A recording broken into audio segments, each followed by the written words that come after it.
जी अस्सलाम वालेकुम अल्ताफ़ भाई। मोहिब बात कर रहा था एटलांटा से। ये एक छोटा सा वीडियो लॉग 4 दिन का जो सोशल कैंपेन का प्रोग्राम चल रहा है, ये उसी का एक छोटा सा हिस्सा है। भाई आपने 42-43 साल रात दिन एक करके काम किया।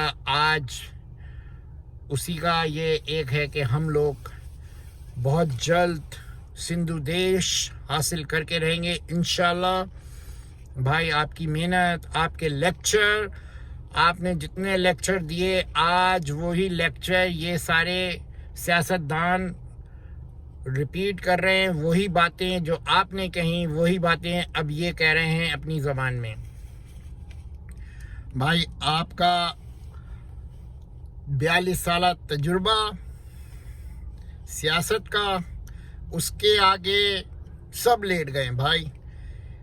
ये ज़बरदस्त, इंशाल्लाह बहुत जल्द हम सिंधु देश हासिल करके रहेंगे।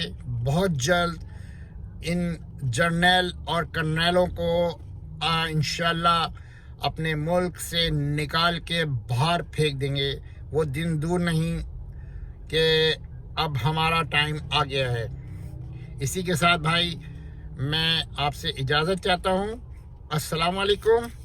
जी अल्ताफ़ हुसैन, जी सिंधु देश।